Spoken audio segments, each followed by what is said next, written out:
Ya, kita ulang bahwa kemarin ketika kita bicara masalah real property, di sana ketika pendekatan pendapatan kita nggak terlalu terlalu risau, terlalu khawatir ketika nilai yang dihasilkan itu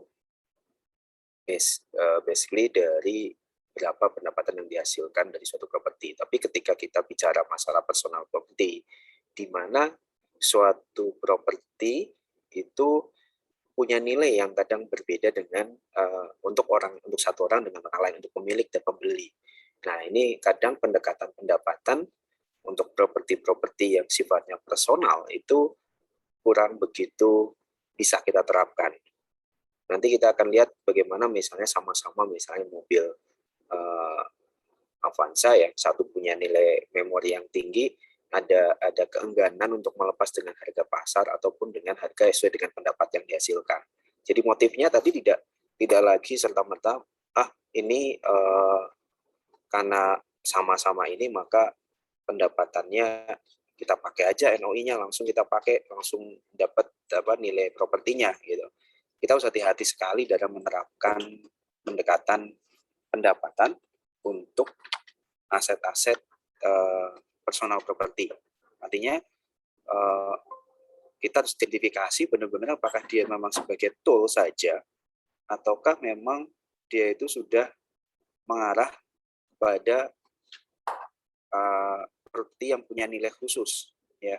Jadi nggak langsung kita langsung ini aja langsung kita ini jadikan saja ini sebagai properti yang memang secara umum yang menghasilkan pendapatan dan kita perlakukan dia sebagai layaknya properti di luar, ya. Jadi mungkin nanti itu yang harus kita sedikit pelajari lagi ya. Sorry.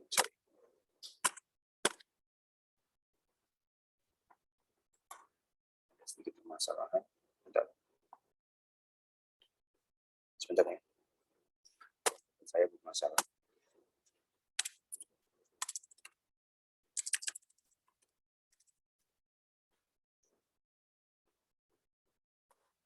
Biasanya nggak seperti ini.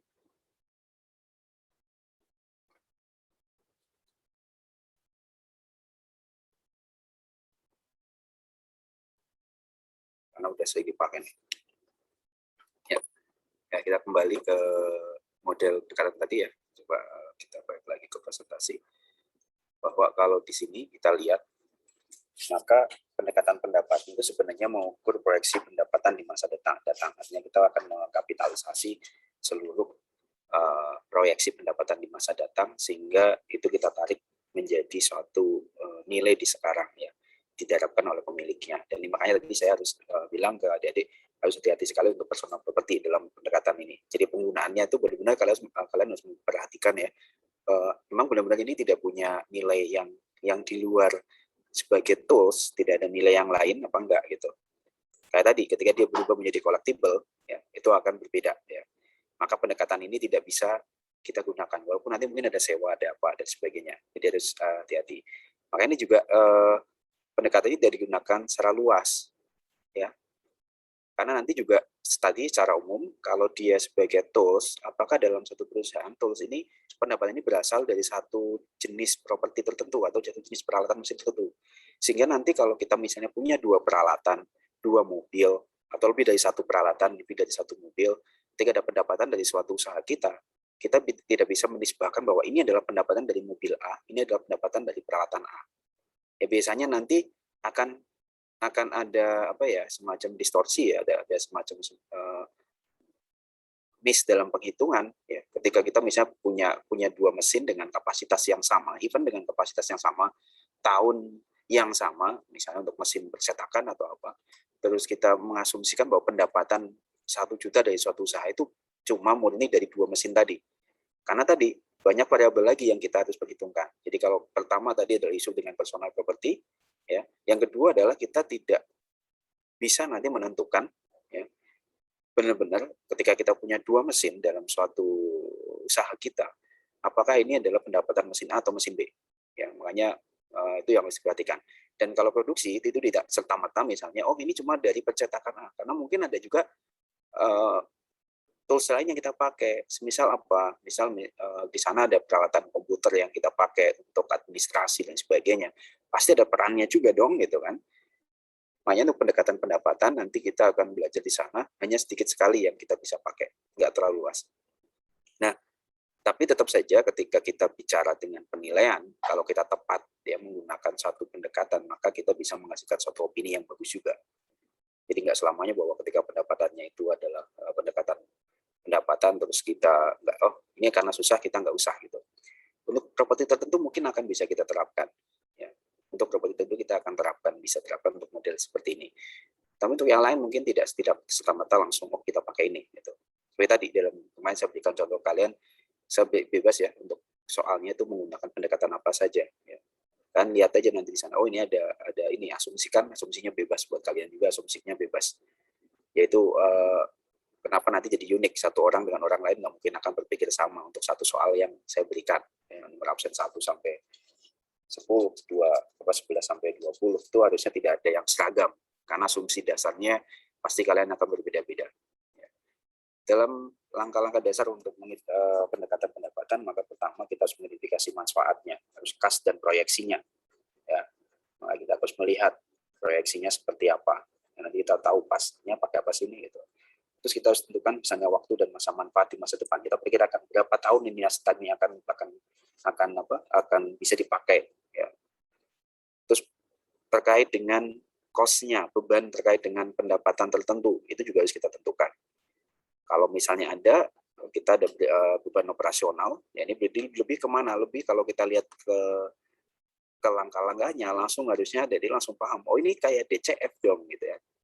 Discounted cash flow, melihat aja nilai sekarang harus kas besi tahunan, itu berarti apa? Discounted cash flow pasti. Ya model seperti ini kalau kita langkah dasarnya dengan pendekatan pendapatan, kita pakai discounted cash flow. Mungkin nanti ini mungkin cocok pada waktu penilaian yang sifatnya plan, public. Ya, ketika ada suatu perusahaan mau dilikuidasi, ada pabrik yang perlu dijual ibaratnya, maka kita bisa melihat ini ya.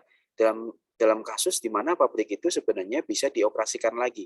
Hanya secara organisasi aja, entitas saja dia dilikuidasi. Tapi mengenai izin dan sebagainya, pabrik itu masih bisa beroperasi. Maka kita bisa menggunakan ini sebenarnya. Ya, menggunakan pendekatan untuk discounted cash flow. Kita proyeksikan ke depan. Karena siapa tahu perusahaan itu bangkrutnya bukan karena pemasaran, karena apa, tapi lebih karena manajemen yang kacau misalnya. Jadi kita harus paham banget kalau misalnya kita menggunakan pendekatan ini. Kalau memang misalnya di sana adalah proyeksinya adalah karena memang tingkat demand-nya yang kurang, maka kita pendekatan ini pasti juga asumsi dasarnya pasti akan kacau juga. Ya, pabrik sampai dilikuidasi karena apa? Padahal misalnya ya penjualannya bagus, pendapatannya bagus. Cuma kok ini struktur biayanya gede banget gitu, banyak yang lain-lain gitu, yang nggak perlu mungkin gitu. Jadi kemungkinan karena mismanagement, bukan karena adanya kondisi persaingan di luar itu gitu. Tapi kalau kita lihat misalnya suatu perusahaan dia jelek secara pendapatan, ya penjualannya jelek sekali, terus ya apalagi dengan cost-nya pasti juga acak-acakan ya. Maka mungkin kan nggak bisa mengasumsikan pabrik ini akan kita pakai, ya kita akan jual untuk plan-nya itu menggunakan pendekatan pendapatan. Nah tadi kita secara lihat di lapangan, ya proyeksi arus kasnya juga akan negatif di tahun-tahun selanjutnya dengan tingkat penjualan yang jelek. Ya.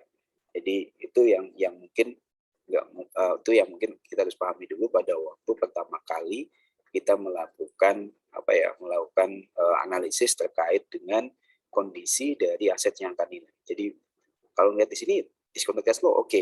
Apakah semuanya pakai discounted cash flow? Kita lihat dulu kondisinya, ya. Kita lihat dulu kondisinya. Jadi jangan-jangan walaupun dia itu sebenarnya cara perizinan boleh dan sebagainya, demand-nya sudah nggak ada gitu. Mungkin kalau sekarang yang mungkin meredup adalah misalnya perusahaan yang mungkin kita bilang kayak percetakan dan sebagainya ya. Undangan sekarang rata-rata kebanyakan sudah pakai digital. Ya dikasih QR code, ini mengundang untuk pernikahan misalnya. Terus banyak juga yang sudah menerbitkan e-book ya. Rilis buku baru bukan terbit tapi sekarang lewat e-book, lewat Google Play atau apapun ya medianya, dia bisa rilis di sana untuk bukunya. Jadi tidak lagi menggunakan media cetak.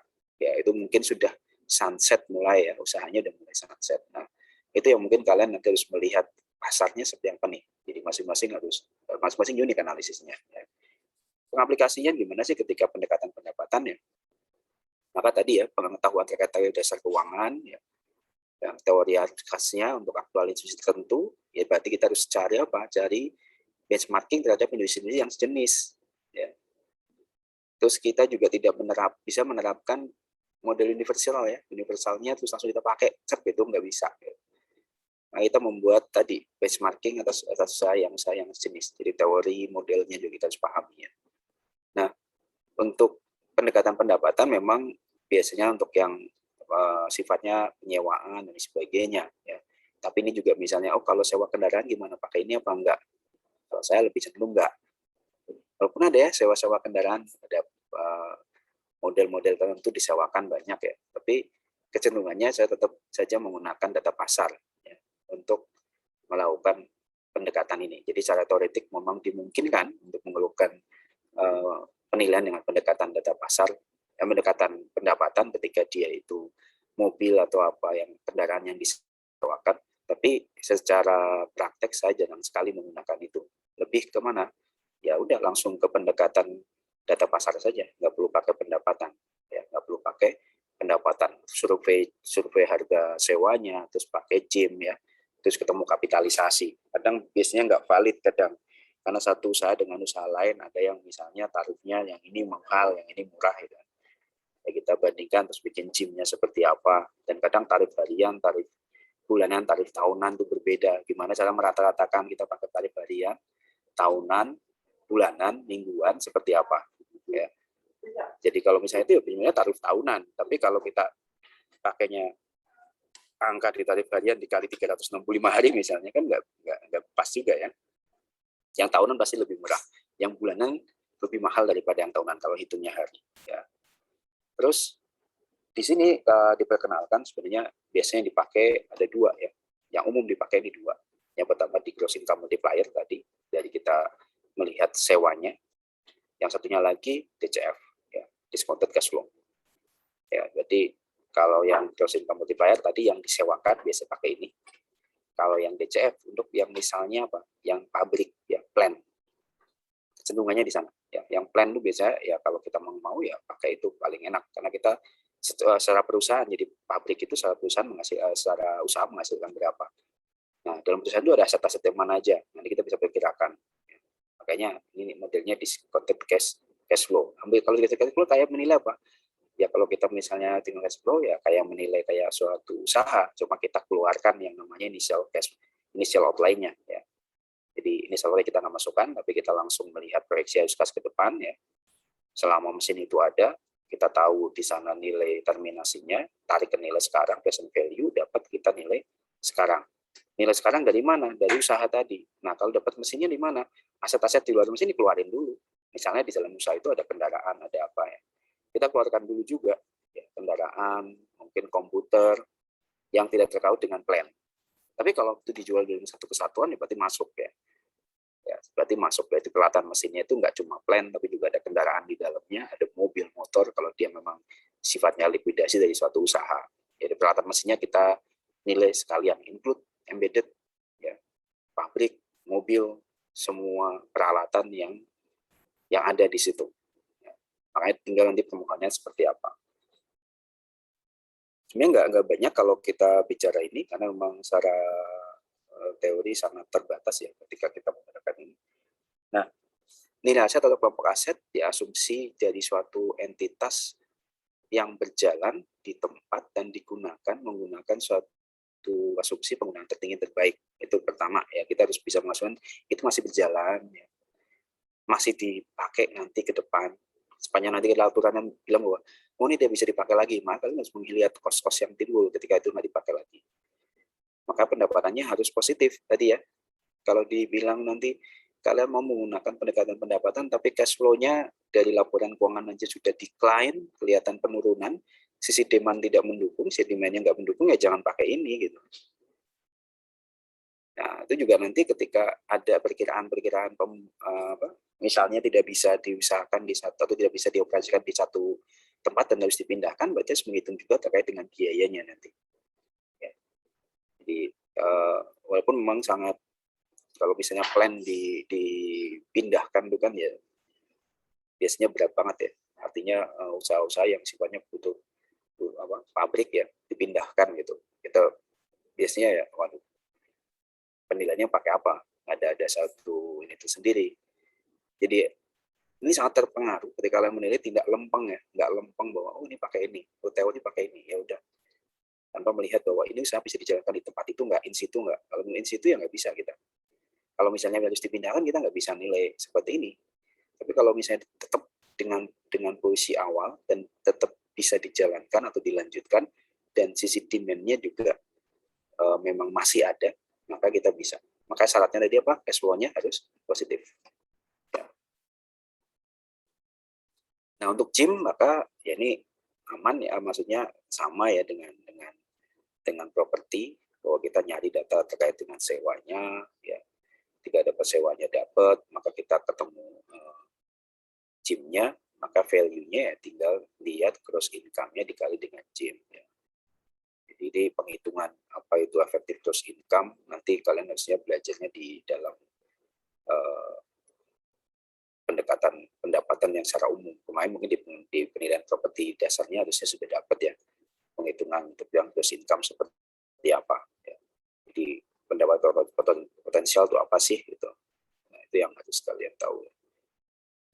Terus apalagi di sini ya, kalau gym ya udah langsung tahu ya modelnya gym itu apa sih. Ketika kita punya data pembanding untuk mendapatkan gym itu berapa, apa tuh value dibagi dengan gross income-nya ya. Di data pembandingnya kita cari value-nya berapa, gross income-nya berapa. Maka nanti kalau sudah dapat misalnya, ini kalau lebih valid berapa banyak datanya, sebanyak-banyaknya kalau ditanya ya. Ya, jadi nanti kita dapat yang pasti pembanding, yang namanya pembanding harus diusahakan yang pembandingnya ya sejenis dan sebanding gitu juga ya. Jadi kalau misalnya kita mobil ya cari yang pembandingnya sama mobil gitu. Tipe apa ya tipe itu gitu. Nah, ketika kita tahu objek penilaiannya, value-nya berarti value sama dengan gym dikali dengan gross income. Ya, objek penilaian ya. Secara umum. Jadi ya pertama harus nyari gym-nya ini. Ya, gym-nya dicari dari data lapangan yang ada. Makanya biasanya kenapa nggak usah pakai ini kalau memang ada data lapangan, kenapa kita cari ini? Kenapa? Nah, ini kan nanti kalau kita udah punya data pasar, ya mending langsung pakai data pasar. Makanya dibilang ini jarang banget dipakai. Kendaraan, datanya ada di pasar, di market. Yang ngapain saya pakai ini? Saya pakai pendekatan data pasar aja. Ya harganya dia berapa sih, value-nya berapa, speknya dia kayak gimana. Kita bandingin ya speknya dengan spek kita. Akhirnya nggak larinya ke gym. Kalau gym, kita harus nyari lagi, data apa? Gross income-nya. Ya, 2 kali kita nyari. Tapi kalau kita udah punya value dari suatu ini, atau transaksi dari suatu aset, mending kita bandingkan terkait dengan speknya, ya pakai data pasar. Daripada kita nyari gross income-nya, pasti jadi PR lagi. Kecuali kalian memang datanya komplit ya. Monggo aja pakai gross income ini PR, atau dengan alasan tentu, saya komplit nih pakai gross income-nya. Datanya komplit ya. Pakai gym aja lebih simple ya, misalnya. Terus untuk arus kas, tadi diskon DCF ya, seperti disampaikan, maka beberapa poin ya kita berikan asumsi ketika DCF itu tidak mengisyaratkan adanya hutang ya. Biasanya kita nggak melihat itu karena hutang itu seolah-olah kayak di sisi ekuitas ya, dia masuk ke ranah modal seolah-olah ya. Jadi kita nggak melihat terkait dengan pembayaran hutang dan sebagainya ya. Ini kan mungkin akan kalian akan temukan misalnya ya dalam satu usaha, oh dia itu karena usahanya dulu ya awalnya pada waktu pendirian initial outlay-nya dia pakai hutangnya ya, pakai hutangnya, maka biasanya nih ada pengeluaran pembayaran atas hutang. Nah biasanya juga kalau kita bilang halus kas besi ya, itu ya kondisinya umumnya dalam kondisi yang bebas hutang, karena asumsi dasarnya akan unik kalau nanti ada kewajiban hutang, karena kan itu di luar nilai properti, sebenarnya itu kan lebih ke penilaian usaha ya, ke penilaian usaha ya. Nah, terus kalau kita lihat ini, pertama kalau kita melihat dengan teknik ini, maka tadi semuanya proyeksi atas masa manfaat di masa datang yang kita akan tarik menjadi nilai sekarang. Nah, arus kasnya juga kita itu berasal dari pendapatan non kas ditambah beban penyusutan. Artinya beban penyusutan nggak dihitung, dikeluarkan. Kenapa beban penyusutan dikeluarkan? Ya, karena kalau kita dalam misalnya pengutang arus kas itu, sebenarnya penyusutan itu adalah pengakuannya saja, ya, pengakuannya saja. Di pengakuan itu ya kalau bisa jangan dihitung sebagai apa? Sebagai pengurang kasnya, karena dia cuma pengakuan biaya. Kami sampaikan ya, apakah benar-benar kasnya keluar di sana? Enggak, itu enggak. Itu yang harus dilihat ya. Biasanya menggunakan laporan rugi laba, nanti ditambahkan dengan pendapatan ketika ditambah dengan bebannya, karena ketika kita bicara masalah pendapatan di rugi laba itu sudah memperhitungkan biaya penyusutan. Jadi kita tambahin lagi biaya penyusutannya di sana, sehingga membuat arus kas murni, ya, arus kas murni. Nah, terus DCF itu menentukan dari aset berwujud terkait dengan operasional bisnis, maka arus kas yang keluar tidak terkait dengan pengoperasian objek penilaian yang tidak diperhitungkan, seperti pendapatan biaya bunga dan sebagainya, itu harus kita keluarkan juga, ya.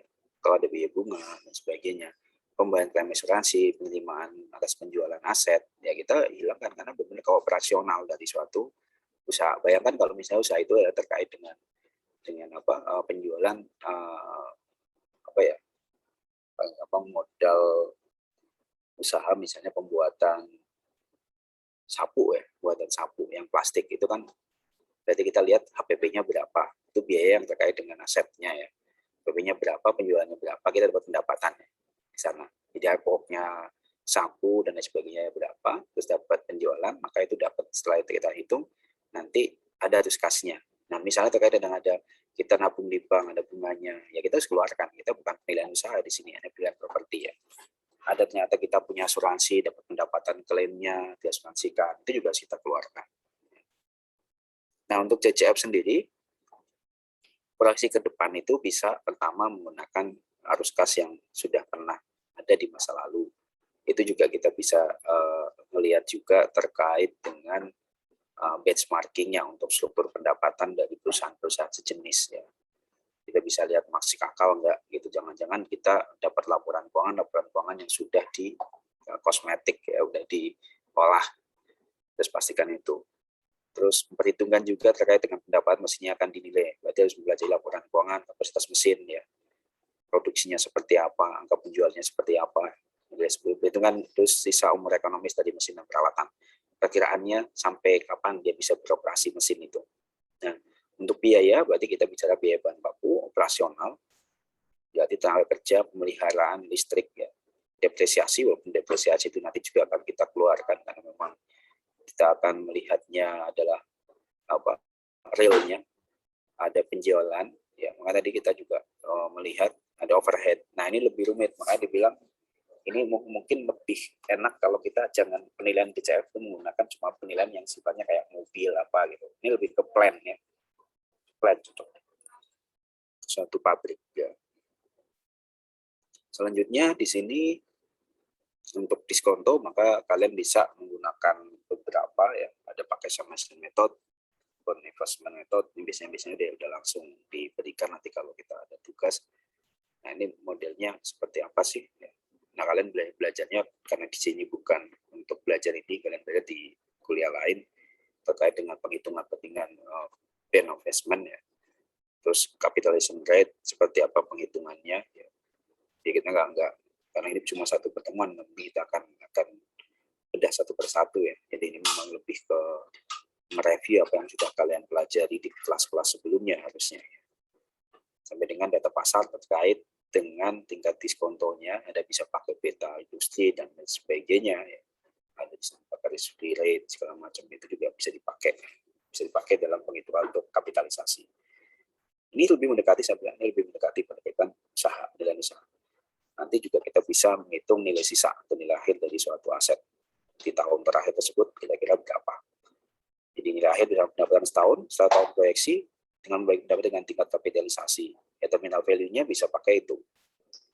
Ya, value-nya bisa pakai model seperti kalau misalnya dia itu diasumsikan akan tetap hidup sampai tak terhingga ya nilai akhirnya. atau bisa menggunakan nilai sisa, berarti dijual pada waktu nilai akhir itu kita bisa dikapitalisasi atau menggunakan nilai sisa yang kita hasil penjualan untuk aset tersebut ya. Jadi tergantung asumsi yang dipakai. DCF ya, yang didapat di sana adalah nilai usaha ya. Maka menghitung nilai mesin adalah nilai perusahaan dikurangi dengan nilai properti selain mesin dan juga aset tak berwujud. Ribet ya, ribet. Makanya yang kita dapat kalau kita pakai DCF apa? Itu nilai perusahaannya, bukan nilai mesinnya dulu. Kalau ada properti lain selain mesin, selain plan-nya itu kayak tanah, bangunan, kendaraan, inventaris, kita kurangkan dulu. Berarti dalam tanda kutip kita juga menilai apa? Tanahnya kita harus nilai, peralatannya kita harus nilai. Yang lain gitu kan. Bangunannya kita nilai. Bahkan aset terwujudnya kita bisa nilai juga. Misalnya paten dan sebagainya yang kita misalnya dapat ya, tinggal sisanya berapa. Nah, di samping itu ya sebenarnya kalau direct capitalization ya kita punya yang untuk pendekatan modal walaupun jarang banget dipakai, value kita cuma pengenalan aja dari value, income, cap rate-nya berapa untuk direct capitalization. Jadi kalau saat teori hitungannya ya kita punya potential income, vacancy collection loss-nya, efektifnya, dapat NOI net operating income-nya, nanti punya cap rate berapa, dapat nilai pasar. Ya, ini sebenarnya sederhana banget kalau kita menggunakan direct capitalization. Ya, kalau soal mungkin bisa seperti ini, kalian nanti lihat aja lagi. Nah, untuk yang discounted, ya, untuk direct capitalization nanti kalau discounted kita udah baca. Ya, sebagai contoh, kita punya mesin dengan annual rent-nya 1000 simbolnya apa, euro ya, euro, kira-kira berapa nilainya ya. Kita akan lihat subject value-nya ya. Untuk yang income-nya berapa, sell price-nya berapa. Jadi kita dapat, nanti kita tinggal dikalikan saja, dikali 15,75 ya, kalau kita cuma subject rent mesin annualnya sekian gitu. Nah, kalau ini kan data-data ini dilihat secara mungkin nanti akan dilihat rata-ratanya saja ya, ratanya. Kalau misalnya kita pakai berapa sih nilainya, jadi semua di rata-rata ya. Untuk yang pendapatan annual income yang last week berapa, yang ini berapa, misalnya ini datanya seperti ini ya, berarti kita dapat di sana rata-ratanya berapa ya annual income-nya. Terus capitalization rate-nya juga mereka pakai konsep di rata-rata juga ya, ketika punya dua data seperti ini ya. Tapi ini menurut saya sangat jarang dipakai ya, sangat jarang dipakai untuk pendekatan pendapatan ya. Mungkin di sini mata kuliah untuk yang terkait dengan pendekatan pendapatan akan jarang banget ya, sangat jarang lah kita melakukan plan. Kalau untuk pajak mungkin bisa ya dalam konsep penilaian usaha, tapi bukan ke penilaian peralatan dan mesin ya, karena biasanya kalau pajak konteksnya ke sana. Peralatan mesinnya mungkin ya saya nggak tahu ruang lingkupnya apa, tapi kalau diskusi dengan teman-teman di sana rata-rata lebih ke penilaian usahanya seperti apa. Ketika akuisisi nanti apakah benar akuisisinya, nilai asetnya coba dilihat lagi gitu. Karena bayangkan kalau kita menggunakan ini terus langsung kita pakai, itu memang jadi sedikit berat ya. Oke, sampai di sini. Kalau ada pertanyaan silakan. Oke, Mas Harold, silakan Mas Harold. Bentar ya. Izin bertanya, Pak. Boleh, silakan. Jika kita menggunakan 3 pendekatan, Pak, apakah relevan kalau kita buat bobotnya itu 3 sama semua, Pak, 33,3% ketika melakukan rekonsiliasi? Ya, oke. Pertanyaannya adalah dalam melakukan penilaian kita bisa menggunakan 3 pendekatan apa, Mbak? Itu dulu pertama. Ya. Walaupun kalau dalam laporan sangat jarang kita langsung menggunakan 3-tiganya. Ya, sangat jarang kita menggunakan langsung 3-tiganya kita pakai untuk penilaian model, untuk penilaian ya. Karena memang bisa dibayangkan kalau misalnya kita menggunakan mau serius ya dalam melakukan penilaian, nggak mungkin kita akan melakukan penilaian dengan 3 pendekatan yang komprehensif ya. Pasti pilih salah satu ya. Jadi lebih di sana ketika pemilihan itu adalah oh saya milih menggunakan penilaian dengan pendekatan pendapatan, ya. Tapi itu bukan di dalam laporan penilaian, hanya sebagai nanti ya sebagai suatu kontrol ya, kontrol pendekatan lainnya. Itu di luar nanti pelaporan. Jadi jarang sekali yang saya temui ya, malah mungkin nggak ada ya. Kalau di DJK nggak pernah ada 2 pendekatan terus rata-rata, nggak ada. Kalau teman-teman melakukan penilaian dengan 2 pendekatan, mereka cuma membandingkan pada waktu proses. Tapi pada waktu final hanya 1, Mas Haro. Jadi selama ini tidak ada yang di DJKN yang menggunakan 2 pendekatan atau lebih ya, atau 3-3 dipakai. Nggak ada. Tapi dalam kertas kerja mereka, bisa saja mereka menggunakan ini. Pada akhirnya mereka rata-rata memutuskan salah satu yang akan dipakai. Bukan ketiganya itu rata-rata. Itu Mas Haro. Moga-moga menjawab. Baik Pak, terima kasih. Lain? Izin bertanya, Pak. Oke, Mbak Sada, silakan. Terkadang saya cuma mau sharing aja, Pak. Ya. Saya tuh kenapa bisa pendapatan itu jadi salah satu metode untuk menentukan nilai dari suatu properti, Pak. Karena kan pendapatan kan kadang naik, kadang turun, gitu, Pak. Ya, paham. Itu makanya ya, makasih Mbak Sasa, pertanyaan bagus ya, pertanyaan bagus. Itu yang saya lihat ketika kalian mau menggunakan pendekatan ini, lihat karakteristiknya, lihat kita nggak langsung terapkan gitu kan, karena tadi naik turun ya, naik turun. Dan sebenarnya ada nggak sih pendapatan yang tetap rata setiap tahun, ada nggak sih? Nggak, benar nggak? Nggak mungkin ada yang pendapatan langsung, oh ini pendapatannya sekian gitu, nggak mungkin gitu. Makanya ketika kita bicara tadi ya dari capitalization, artinya kita akan melihat pendapatannya kita rata-ratakan. Beda karena cash flow. Kalau cash flow berarti dia akan memperkirakan naik turunnya dari suatu usaha. Karena tahun pertama, tahun kedua pasti akan berbeda untuk arus kasnya gitu. Kapan dia naik, di bulan-bulan itu dia naik. Jadi ketika menggunakan pendekatan cash flow, itu sebenarnya dia juga sudah memperkirakan pendapatan di tiap tahun bulan Januari, Februari, Maret, April, Mei, Juni sampai dengan Desember. Ya naik turunnya dia harus pahami. Makanya dia benchmarking terhadap struktur biaya dan struktur pendapatan usaha atau jenis. Jadi nggak bisa kita bilang bahwa oh ini akan sama. Nah kecuali ketika dari capitalization dan satu lagi JIM. Dia asumsi dasarnya apa? Asumsi dasarnya adalah pendapatannya itu fix, sama tiap tahunnya. Makanya ketika pakai JIM diharapkan kita pakai data yang cukup besar sehingga yang kita dapetin adalah rata-rata. Nah rata-rata sendiri kalau dalam teori ekonomi itu apa sih sebenarnya? Rata-rata dari expected suatu nilai, expected pendapatan. Rata-rata itu paling mendekati. Ya kalau dibilang nanti kalau kalian misalnya belajar lagi lebih terkait dengan statistik ya, expected X dari suatu populasi ya, dari XI di mana I adalah 1 sampai N itu adalah X bar.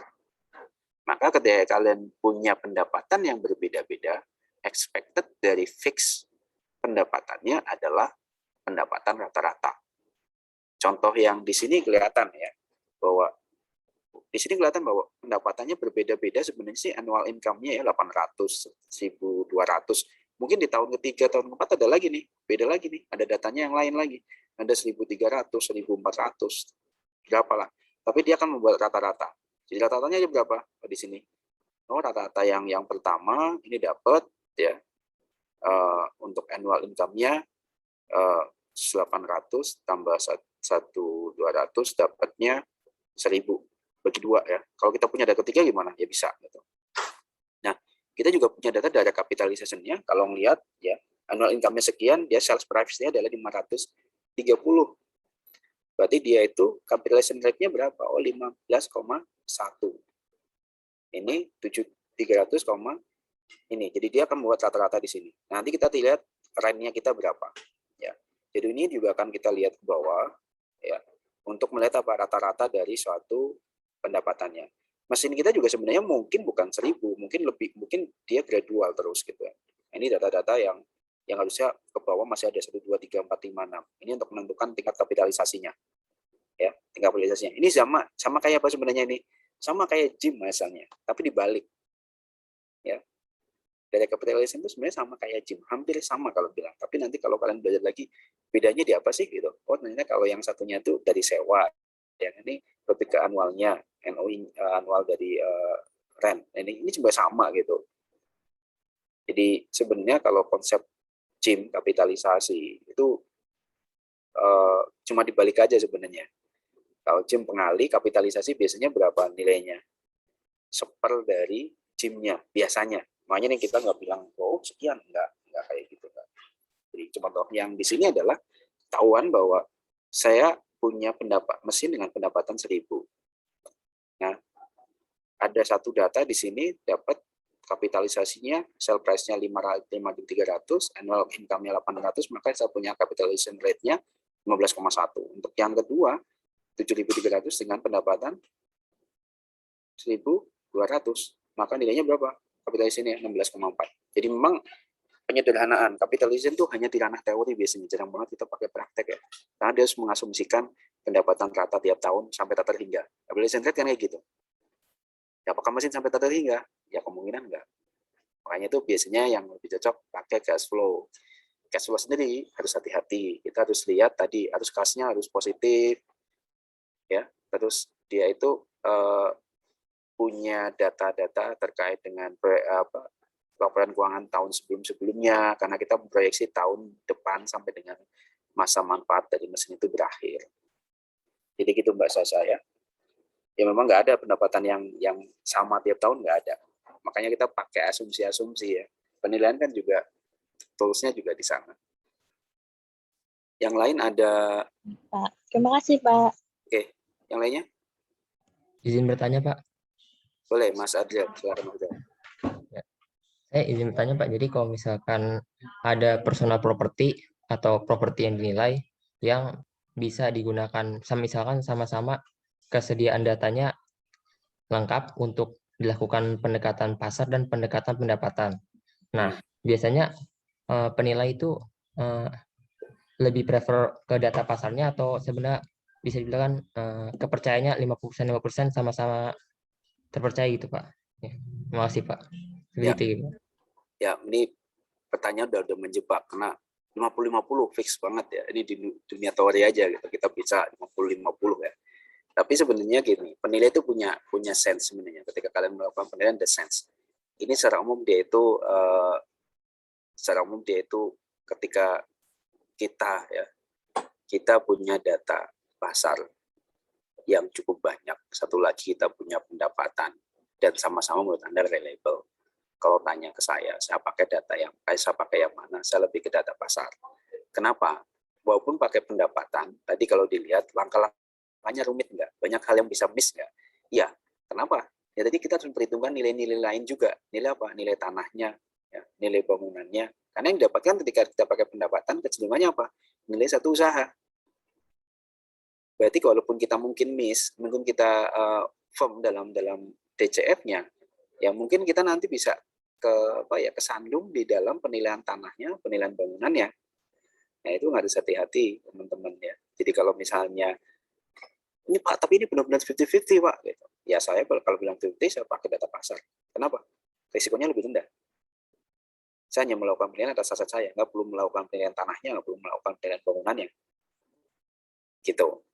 Jadi kalau misalnya sama-sama 50-50, cari yang termudah, yang kita nggak terlalu banyak pertanyaan. Coba kalau DCF, pertanyaannya apa? Apakah nilai tanahnya benar nih? Apakah nilai bangunannya benar? Apakah nilai kendaraan benar di luar nilai plan-nya misalnya? Lihat nilai dibanding dengan nilai minyak. Maka pertanyaannya akan menjadi banyak. Dan kemungkinan kalian menjawabkan data yang lebih banyak lagi.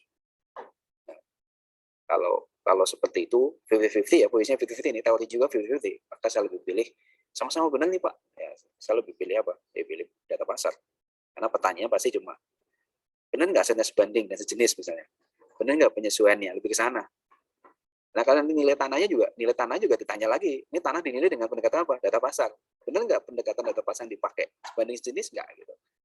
Walaupun mungkin udah tanahnya komplit semua punya Pak. Ya, tapi pertanyaan akan lebih banyak. Ya, kalau 50-50, kalau tadi bilangnya 50-50, berarti kan kita ambil yang paling mudah. Dua-duanya benar kok Pak. Dua-duanya datanya valid semuanya. Oke, saya akan pilih yang mudah. Jangan dibikin rumit. Gitu Mas Adrian. Ya. Oke Pak, terima kasih Pak. Ya. Oke, ada lagi? Kalau nggak ada, kita kuis untuk menutup pertemuan kita sebelum meet. Saya ada pertemuan lagi jam 9, jadi saya mohon maaf sampai jam 9 saja. Nanti kalau memang ada pertanyaan lain, oh ya untuk meet ya, untuk meet ini tanya pilihan ganda, ada essay pasti kalian bisa karena sifatnya pertanyaan itu untuk kasus ya penilaian kedua kalau nggak salah. Pernah juga kalian kerjakan, jadi beberapa juga kalian bisa lah harusnya kalau sampai ini sampai nggak bisa keterlaluan ya, sampai nggak bisa keterlaluan. Datanya tidak perlu nyari di internet karena disediakan, cuma hati-hati saya bilang, hati-hati. Data itu sekalian lihat ini data apa, ya.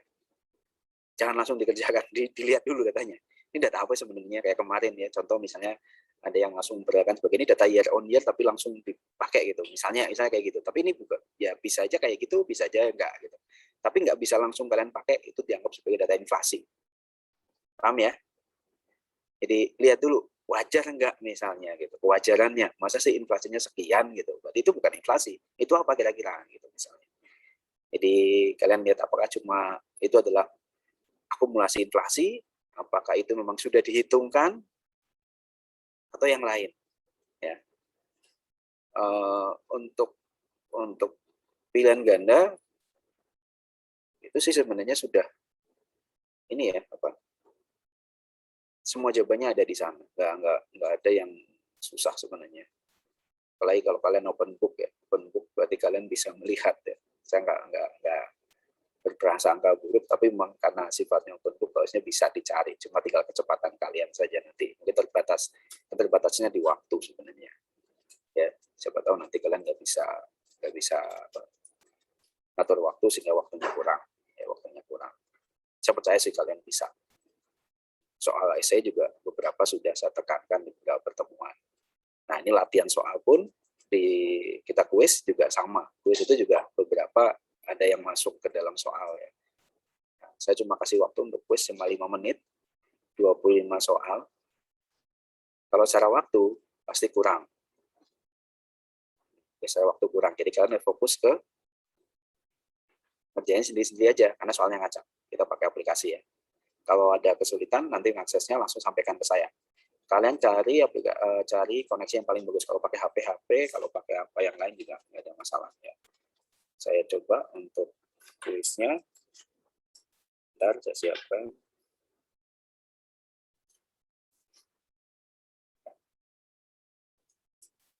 Nggak usah deg-degan, nyantai aja. Ya. Nggak perlu. Ya Pak, ini pilihan ganda semua ya Pak? Ada pilihan ganda, ada yang sifatnya pilih lebih dari satu. Oh, oke Pak. Ya, ada Sama pilih. Pak, sama soalnya yang waktu mekanisme tahun lalu nggak Pak ya? Yang itu Pak, soalnya di Zoom kita tinggal jawab di aplikasinya atau Ya, di aplikasinya. Nanti aku kirimkan modelnya ya. Modelnya saya kirimkan, ada My Quizzes. Nanti kalian tinggal akses di situ. Oke, baik Pak, terima kasih Pak. Ya, nanti kalian siapin aja, HP juga bisa kayaknya sih ya. HP bisa. Ini saya share di Zoom untuk linknya.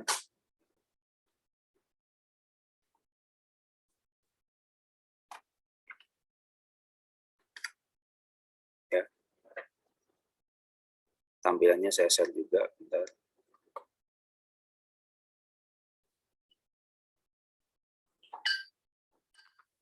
Saya tutup mic saya.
Pak, mohon maaf.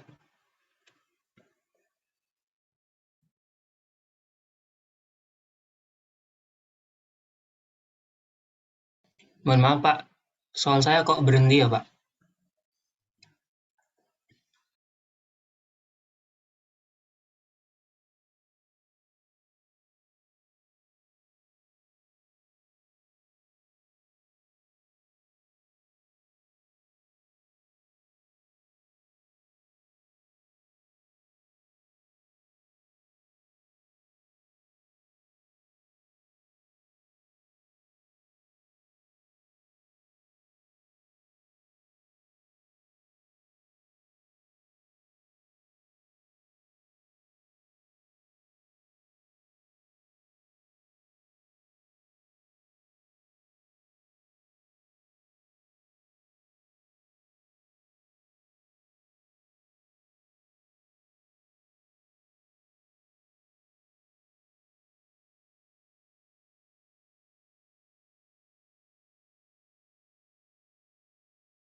Oke, nggak cukup waktunya kan, masih komplain kalian itu, nggak cukup waktunya Pak ya.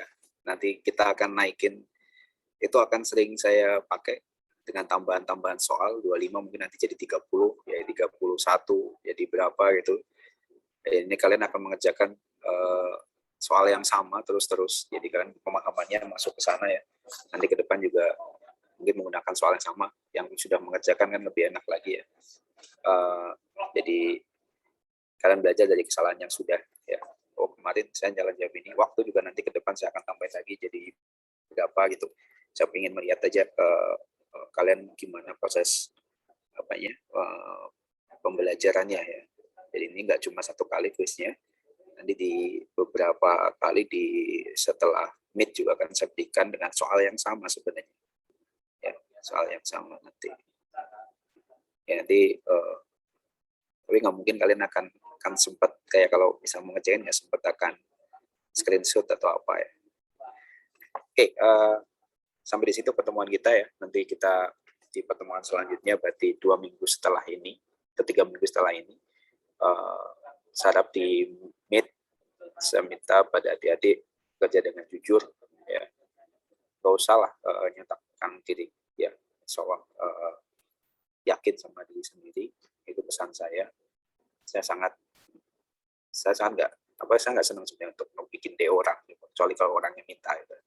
Sampai saat ini belum sampai saya ketemu untuk mendeokan, belum gitu. Ya saya nggak ingin kejadian sebenarnya. Saya gagal menjadi dosen kalau sampai mendeokan orang.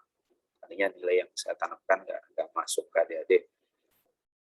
Jadi penugasan juga saya bisa akan lihat keorisinalitasannya ya, secara umum nggak mungkin saya akan lihat satu persatu cek data metanya segala macam ya, tapi pasti akan saya cek untuk sampling, dan selama kalian jujur nggak ada masalah, nggak usah khawatir karena modalnya cuma itu ya, modalnya cuma itu. Oke, mungkin itu perkuliahan saya dari untuk sebelum Meet ini. Mohon maaf kalau misalnya dalam penyampaian ada kurangan ataupun menyinggung perasaan adik-adik. Kita ketemu lagi setelah Meet dengan pembahasan yang lebih spesifik lagi, penilaian kendaraan dengan pesawat. Ada momen di mana mungkin saya akan kebingungan di sana karena saya belum pernah melakukan itu, tapi nggak apa-apa, ini bagian dari pembelajaran kita ya. Kan dosen nggak tahu semuanya. Makanya siapa tahu tempat adik juga udah pernah, saya pernah praktek kemarin penilaian pesawat Pak. Ternyata kesulitannya gitu, kita sharing.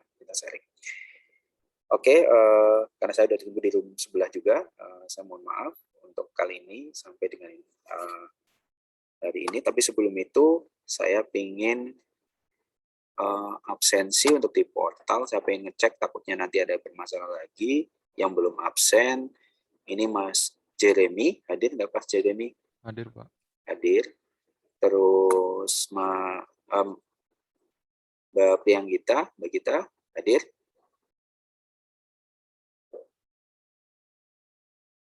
Hadir ya tadi ya, Mas Mbak Priyanggita? Ada Pak, katanya mau ke kamar mandi itu Pak. Oke, sip. Mas Willis ada tadi, Mas Johansen ada? Hadir Pak.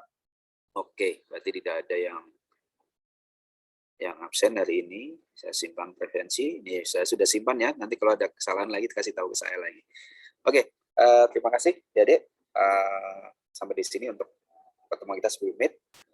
Apakah nanti setelah Meet, nggak tahu setelah Meet apakah ada perkuliahan fisik atau enggak, moga-moga adalah 1-2 kali ingin ketemu dengan adik-adik semua ya. Terima kasih sebelumnya. Assalamualaikum warahmatullahi wabarakatuh. Sukses untuk Meet-nya ya. Waalaikumsalam warahmatullahi Terima kasih, wabarakatuh. Pak. Terima kasih Pak. Terima kasih, Pak. Pak.